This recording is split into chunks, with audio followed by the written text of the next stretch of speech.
دوسری بات یہ ہے کہ جو ڈونلڈ ٹرمپ بات کریں مکئی گندم سویابین کی، اس پہ ایران کا موقف یہ ہے کہ اگر تو عالمی ریٹس کے مطابق وہ ملے گی یا اس سے سستی ملے گی سو وائی ناٹ، لیکن یہ کوئی زبردستی ڈونلڈ ٹرمپ مسلط نہیں کر سکتے ایران کے اوپر کہ بھائی آپ نے ہم سے سویابین خریدنی ہے اور ہم سے آپ نے مکئی خریدنی ہے.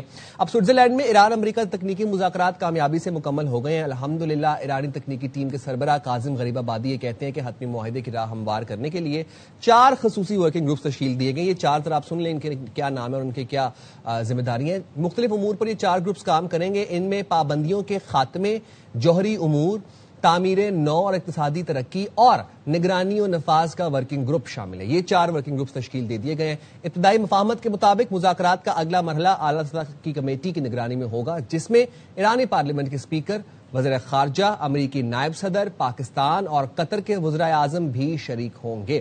تو یہ اگلا لائحہ عمل بھی ہمارے سامنے آ گیا ہے. بات کر لیتے ہیں جناب ہمارے ساتھ موجود ہیں بریگیڈیئر ریٹائرڈ وقار حسن صاحب، ان کو شامل کر لیتے ہیں.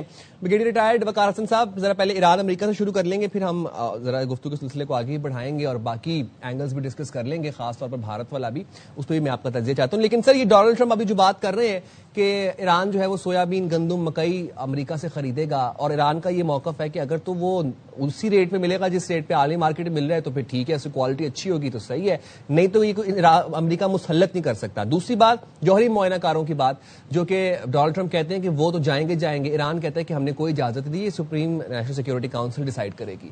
اب پھر دوبارہ سے کانفلکٹ آ رہا ہے. سر آپ کو لگتا ہے ڈونلڈ ٹرمپ کو کنٹرول کرنے چاہیے اپنے بیانات؟ آئی تھنک اگر آپ اس کا کریٹیکل انالیسس کرنا ہے تو اس میں 3 چیزیں اہم ہوتی ہیں. ایک تو پبلک ڈپلومیسی کیسے چل رہی ہے دونوں طرف سے یا جو میڈیٹرز ہیں، پھر آ جاتے پبلک نیریٹو کیا پھینکا جا رہا ہے، دین اس کے سچویشن آن گراؤنڈ کیا ہے. تو کوکلی and then we can come to جو ریٹورک ہے. پبلک ڈپلومیسی آپ کے سامنے ہے. آئی تھنک جو بھی ٹائم لائن رکھی گئی تھی، سی فائر بھی چل رہا ہے، اس کے بعد I think second round of highest level جو ٹاک تھی سوئٹزرلینڈ میں، اور وہی گروپ سے اسلام آباد تقریباً جو ہوا سیم گروپ آپ دیکھ لیں، جو بھی وینس ہے، بسکاف ہے یا جو کشنر ہے ادھر سے صاحب ہیں اور غالب بہت صاحب ان کی ٹیم ہے، اور پھر پاکستان ہے اور ابھی اس سے قطر ایڈ ہوئے. تو اس کا مطلب ہے کہ پبلک ڈپلومیسی تو ایک ٹائم فریم کے تحت چل رہی ہے وچ از ایکچوئل جو چیز ہے. پھر آ جاتے ہیں پبلک نیریٹو دونوں طرف سے. دیکھیے اس میں سب سے بڑا ایشو ہے ڈومیسٹک اور گلوبل آڈینس کا ہے کہ جو وہ ہم پہلے ڈسکس کرتے رہے کہ پوسٹ سیرا میں وکٹری ڈکلیئر کرنا، اپنا پاؤں پر رکھنا، یہ بڑا امپورٹنٹ ہوتا ہے. اس کا آئی تھنک ڈسپلے ہے. ٹرمپ صاحب نے کل الیکشن میں بھی جانا ہے اور دوسرا بیسیکلی اگلا 1.5 سال گزارنا بھی ہے. And then you to satisfy mega crowd and also communicate to rest of the world کی بھی ہم وکٹوریس ہیں اور ہم نے منوایا. تو یہ اور اسی طریقے سے ایران سے آپ کو کاؤنٹر نیگیٹو نظر آتا ہے. پھر دیکھ لیں کہ آن گراؤنڈ کیا ہے. تھرڈ تھنگ کہ کیا شپنگ وار دوبارہ شروع ہوئی نہیں ہوئی، کیا اسکیمشز ہوئی یس درمیان میں. اور آپ نے دیکھا کہ ابھی جو نیویگیشنز ہیں میری ٹائم اسٹیٹ کی وہ آئی تھنک بحال ہو رہی ہیں، کوشش فلائنگ ہو رہی ہے، ایرانی پریزیڈنٹ فلائی کر کے یہاں پہ آئے، پھر نارملسی نظر آ رہی ہے. تو میرے خیال میں ان تینوں چیزوں کو دیکھا جائے تو the things are moving on positive trajectory. باقی یہ بات آپ کی ٹھیک ہے کہ ٹرمپ صاحب کی جو ڈیجیٹل ڈپلومیسی ہے یہ مطلب بیسیکلی بندے کو کنفیوز کر دیتی ہے.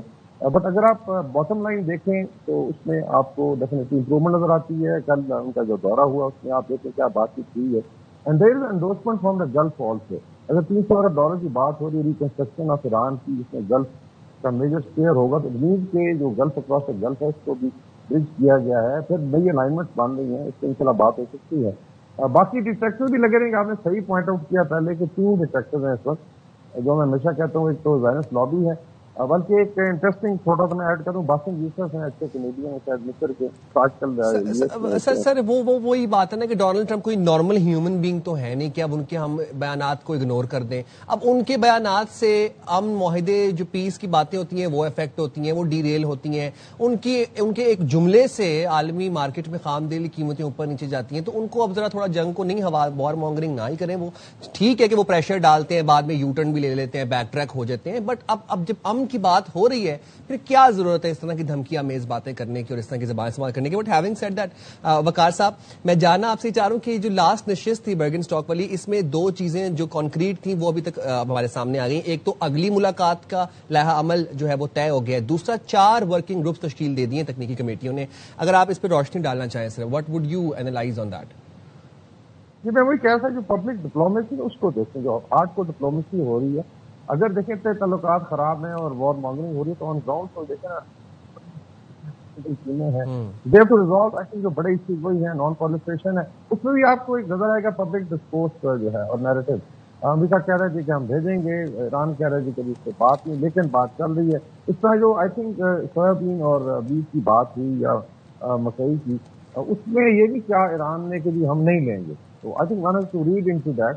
امریکہ نے کہا کہ ہم کریں because U S president very concerned about the farmers اور ہمیشہ سے انٹرسٹ کا پروجیکٹ کیا ہے. دین ہی برنگز ان کیس پیسے میں جو نظر دانش میں ہم اپنی لیٹس سے ٹریڈ بھی کریں گے. تو کیا ٹریڈ کرنا مطلب it is possible without some under lining understanding. تو اس طریقے سے ایران پاکستان کا آپ نے دیکھا کہ بیچ میں ایران کی لاجسٹک پاکستان کی طرف فلو کر رہی تھی, ان کنسرٹ کے لیے پتہ ہے.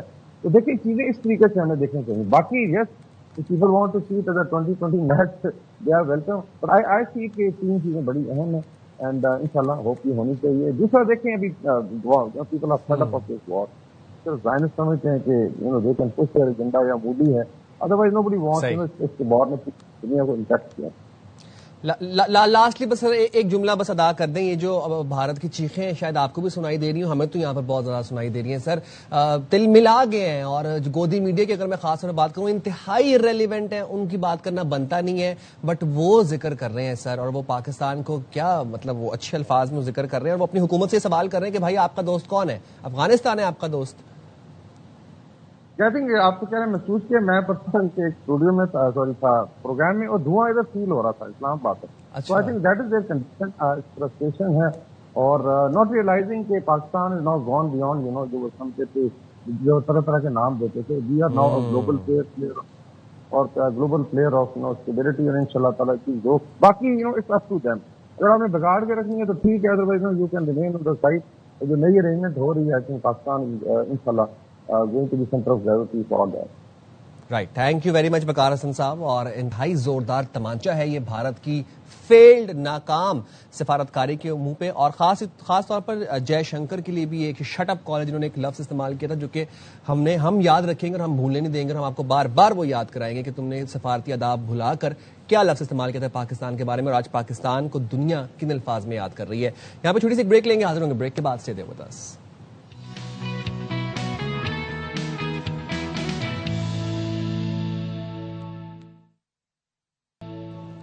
ویلکم بیک جناب. اور یہ 2026 چل رہا ہے, اور 2026 بھی اب کچھ ہی ماہ بعد اپنے اختتام کو پہنچ جائے گا. آدھا سال تو گزر چکا ہے ویسے بھی, لیکن بات میں یہ اس لیے کر رہا ہوں کہ 2026 میں دنیا کہاں سے کہاں پہنچ گئی ہے. اے آئی آ گیا ہے, اے آئی میں اتنی ایڈوانسمنٹس آ گئی ہیں, جدت کی طرف جا رہی ہے دنیا.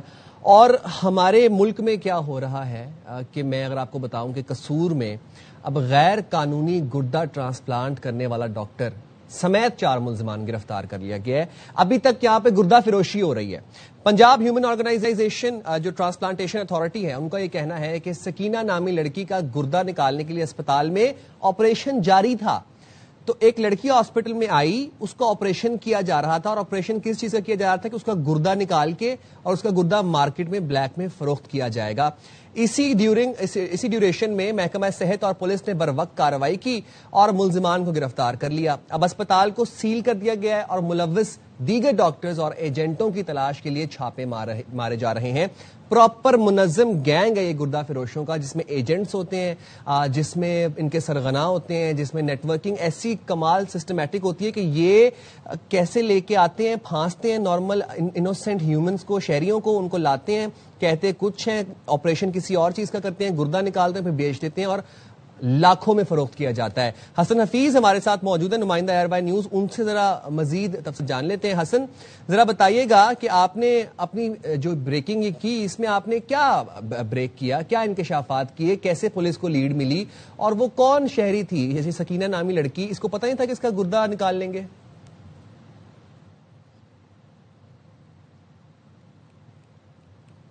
جی, یہ غیر قانونی جو گردوں کی ٹرانسپلانٹیشن کرتے ہیں, یہ ایک پورا گینگ ہے سے کام کر رہا ہے, اور یہ خاموش قاتل ہیں جو لوگوں کی زندگیوں سے کھیل رہے ہیں. قصور میں Punjab human organ transplant authority نے پولیس کے ساتھ ہم جو ہے اچھا حسن، ہم آپ کی نا آڈیو ریکارڈ کرنے کی کوشش کرتے ہیں کیونکہ یہ ایک بڑا اہم مسئلہ ہے اور گردہ فروشی غیر قانونی ہی ہوتی ہے، کوئی بھی اس میں یہ لیجیٹمائز نہیں ہے.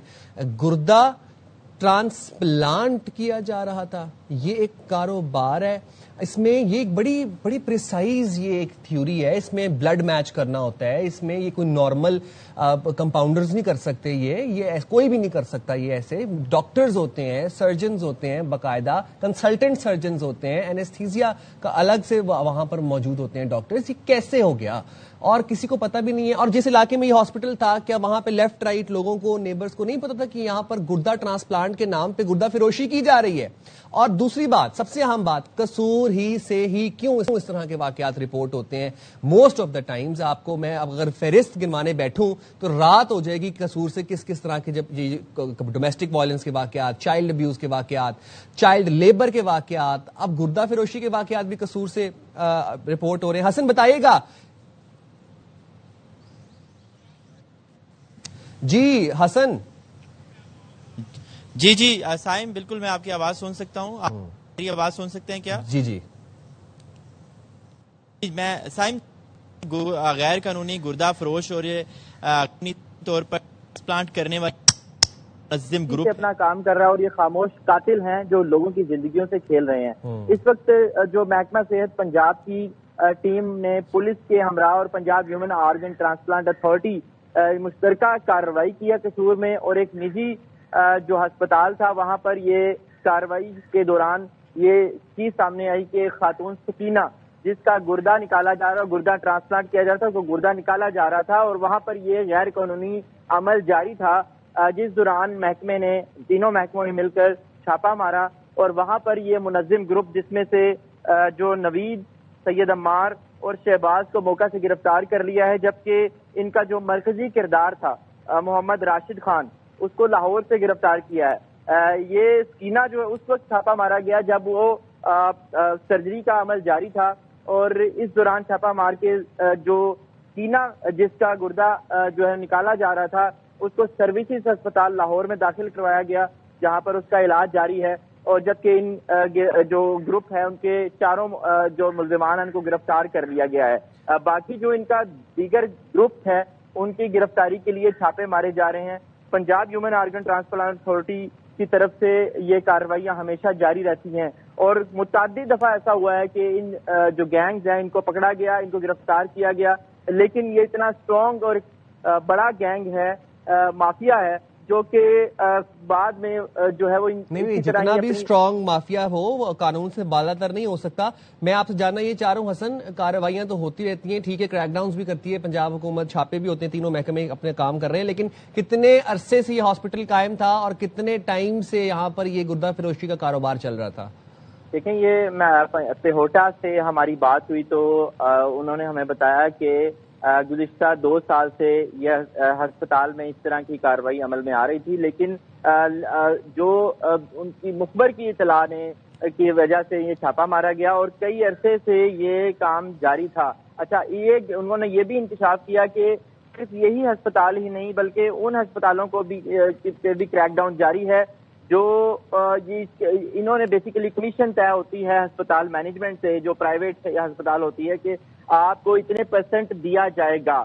تو ایک ہسپتال ہی نہیں ہے، یہ منظم گروپ جو ہے وہ مختلف ہسپتالوں کے جو پرائیویٹ ہسپتال جو چھوٹے چھوٹے گلی محلوں میں کھلے ہوتے ہیں جن کے خلاف جو ہے وہ کارروائیاں بھی کی جاتی ہیں. حسن، مجھے ایک بات بتائیے، آج ایک بات میں سمجھنے کی کوشش کر رہا ہوں، یہ اس طرح کے واقعات موسٹ آف دا ٹائمز قصور ہی سے کیوں رپورٹ ہوتے ہیں؟ چاہے وہ چائلڈ ابیوز کا معاملہ ہو، چاہے وہ چائلڈ پورنوگرافی کا معاملہ ہو، چاہے وہ وومن وائلنس کا معاملہ ہو، چاہے وہ ہراسمنٹ کا معاملہ ہو، چاہے وہ خواتین کو دیکھ کے عجیب و غریب حرکتوں ویڈیو سوشل میڈیا پہ آتی ہیں، ہم دیکھتے ہیں، دل دکھتا ہے، اتنے دل خراش. اب گردہ فروشی کا معاملہ بھی، یہ قصور میں اتنی لاقانونیت کیوں ہے؟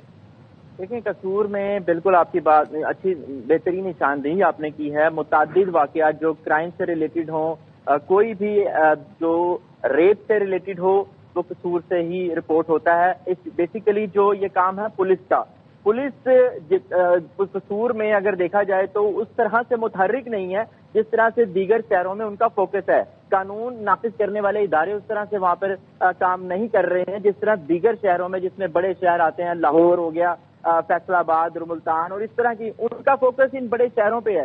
قصور ایک واحد جگہ ہے جہاں پر کرمنلز کا گڑھ ہے اور وہ اتنے اسٹرانگ ہے کہ وہ جب بھی ان کے خلاف کوئی کارروائی ہوتی ہے کہ وہ اپنے مافیا اتنا اسٹرانگ ہے کہ وہ دوبارہ وہی کام کرنا شروع کر دیتا ہے۔ تو ان کو ہاتھ ڈالنا، شاید پولیس اس وقت یہی کہا جائے، جتنی بھی ہم نے رپورٹنگ کی اور گزشتہ 10 سالوں سے ہم نے جتنی رپورٹنگ کے دوران قصور میں واقعات دیکھے ہیں، اس میں کوئی شک نہیں ہے وہاں پر واقعات بہت زیادہ ہیں۔ اس کی نیگلیجنس قانون، یہ جو پولیس ہے اس کی طرف سے آتی ہے کہ اگر کوئی ملزم پکڑا جاتا ہے تو اس کو قانونی طور پر اتنا مشکل اس کے لیے کر دیا جائے کہ وہ دوبارہ وہ ایکٹ نہ کرے۔ لیکن افسوسناک صورتحال یہ ہے کہ جب بھی کسی کو گرفتار کیا جاتا ہے، کسی منظم گروپ کو پکڑا جاتا ہے، وہ اپنے اثر و رسوخ استعمال کر کے دوبارہ سے کچھ عرصے بعد وہی کام سٹارٹ کر دیتا ہے اور اسی ایریا میں کرتا ہے۔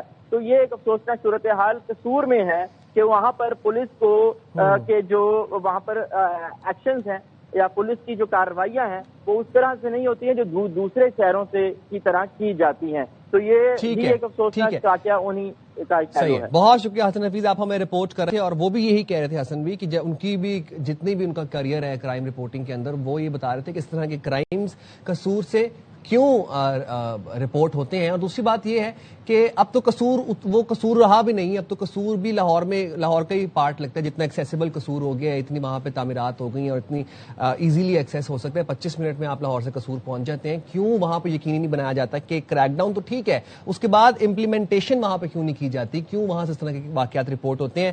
ہم چاہتے ہیں کہ اعلیٰ حکام اس چیز کا نوٹس لیں۔ ناؤ جناب آگے بڑھیں گے اور آپ کو بتائیں گے کہ فیفا میں کیا چل رہا ہے۔ فیفا راؤنڈ اپ آپ کو ذرا بتا دیتے ہیں۔ فیفا ورلڈ کپ میں کروشیا نے کیا کیا ہے کہ سنسنی خیز مقابلے کے بعد پاناما کو 1-0 سے ہرا دیا ہے۔ میچ کا واحد گول جو تھا وہ 54ویں منٹ میں ہوا۔ اس سے قبل انگلینڈ اور غانا کے درمیان میں بغیر کسی گول کے میچ برابر رہا، میچ ٹائی ہو گیا۔ اب انگلینڈ کی ٹیم میچ میں چھائی رہی لیکن کوئی گول نہ کر سکے۔ یہ میچ غانا اور انگلینڈ کا بڑا سنسنی خیز تھا اور اس میں لیکن یہ برابر ہو گیا، یہ ٹائی ہو گیا۔ ٹیم انگلینڈ کی بڑا اچھا کھیل رہی تھی۔ کرسٹیانو رونالڈو کی پرتگال نے یک طرفہ میچ میں ازبکستان کو 5-0 کے بڑے مارجن سے شکست دی اور رونالڈو کی تو بائی دی وے دھومیں مچی ہوئی ہیں سوشل میڈیا پہ۔ رونالڈو نے 2 گول کیے اور رونالڈو 6 ورلڈ کپ ایڈیشن میں گول کرنے والے پہلے فٹ بالر بن گئے ہیں۔ تو رونالڈو اور میسی کا ذکر ہو اور فیفا کا ذکر ہو اور وہ کوئی میچ کھیلیں اور اس میں ریکارڈ نہ قائم کریں، یہ ذرا مشکل بات ہے۔ تو رونالڈو نے ایک اور ریکارڈ قائم کر دیا ہے۔ رونالڈو کے فینز بڑے سیلیبریٹ کر رہے ہیں اس چیز کو اور وہی جو ڈیبیٹ چلتی ہے رونالڈو میسی کی وہی چل رہی ہے سوشل میڈیا کے اوپر اور کیا مزے کی میمز بن رہی ہیں اور کیا ٹرول کیا جا رہا ہے میسی فینز کو بائی دا وے۔ لیکن یہ 6واں ورلڈ کپ ہے، 6واں ورلڈ کپ ایڈیشن ہے جس میں گول کرنے والے جو فٹ بالر ہیں وہ رونالڈو نے ان کا ریکارڈ اپنے نام کیا ہے۔ تو اچھی بات ہے۔ پھر وہی بات ہے کہ ہم وہ ممالک ہم دیکھ رہے ہیں فیفا میں کھیلتے ہوئے جن کے ہمیں نام بھی صحیح سے پروناؤنس نہیں کرنے آتے تھے، but we really hope and pray کہ پاکستانی ٹیم بھی جلد فیفا میں ہمیں نظر آئے۔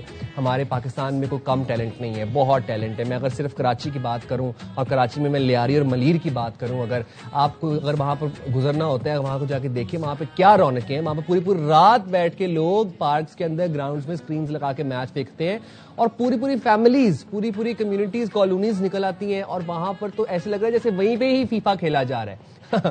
یہ مناظر ہے، وہاں پر جگمگ روشنیاں ہیں، وہاں پر لائٹس لگی ہوئی ہیں، جھنڈے آپ کو نظر آئیں گے، وہاں پر بچے چھوٹے سے جرسیاں پہن کے اماں ابا نے اٹھائے ہوئے ہیں۔ تو یہ جناب سچویشن ہے۔ اس کے بعد آپ کو ذرا یہ بھی بتا دیں کہ جو ٹیلنٹ ہے وہ اس کی کمی تو بالکل نہیں ہے ہمارے لیاری کے اندر، بس وہی ہے کہ ذرا سی اگر زرخیز ہو جائے تو یہ مٹی بڑی، ذرا سی اگر نم ہو جائے تو یہ مٹی بڑی زرخیز ہے اور ہمیں پش کرنا چاہیے، موٹیویٹ کرنا چاہیے اپنے ینگ ٹیلنٹ کو خاص طور پر۔ تو جناب انشاءاللہ نیکسٹ فیفا تک ہماری یہی امید اور یہی دعا ہے اور یہی کوشش ہوگی کہ ہماری ٹیم بھی فیفا میں کھیلتی ہوئی نظر آئے۔ ایک اپڈیٹ ہے میرے یہاں وقت تک چھوٹی سی بریک کا، حاضر ہوں گے بریک کے بعد، اسٹے ود اس۔